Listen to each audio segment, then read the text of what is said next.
আসসালামু আলাইকুম এভরিওয়ান, সকালে কেমন আছেন? আশা করি ভালো আছেন। নীলা ব্লগস থেকে চলে আসলাম। আজকে আপনাদের চিকেন ভেজিটেবল রান্না দেখাবো।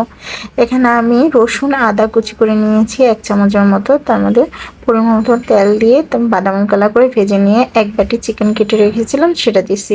বেস্টের চিকেনটা দিবেন। তার মধ্যে দিয়ে দিচ্ছি গোলমরিচ গুঁড়ো 1 চামচ দিয়ে ভালো কিছুক্ষণ নেড়ে নিয়ে তার মধ্যে দিয়ে দিব গাজর আর পেঁপে।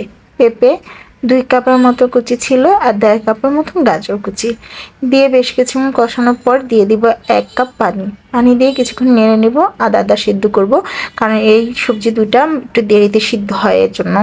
তারপরে দিয়ে দিব পেঁয়াজ কাটা। পেঁয়াজটা একটু বড় বড় কেটে নেবেন। ওটা দিয়ে কিছুক্ষণ নেড়ে চেড়ে নিব প্রায় 5 মিনিটের মতো। তারপরে নিয়ে দিব বাঁধাকপি। ক্যাপসিকাম থাকলে অবশ্যই বাঁধাকপি ক্যাপসিকাম একসাথে দিবেন। দিয়ে বেশ কিছুক্ষণ নাড়বেন। নাড়ার পরে দিয়ে দিবেন 2 চামচের মতন সয়া সস দিয়ে কিছুক্ষণ নাড়ার পরে দিয়ে দিব কর্নফ্লাওয়ার। এখানে 2 চামচ কর্নফ্লাওয়ার আমি গুলে নিয়েছি 1 কাপ পানির মধ্যে। কিন্তু যেহেতু সবজিটা একটু আদা সিদ্ধ ধরতে হবে, তাই আমি এখানে 2.5 কাপের মতো পানি দিয়েছি, মানে কর্নফ্লাওয়ার মিক্স সহ 2.5 কাপ পানি।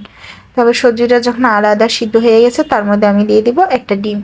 ডিমটা অপশনাল, আপনার ইচ্ছা করলে দিতে পারেন, নাও দিতে পারেন। দিয়ে কিছুক্ষণ নেড়ে নিয়ে দিয়ে গ্রেভি ভাব হবে, নামিয়ে নিব।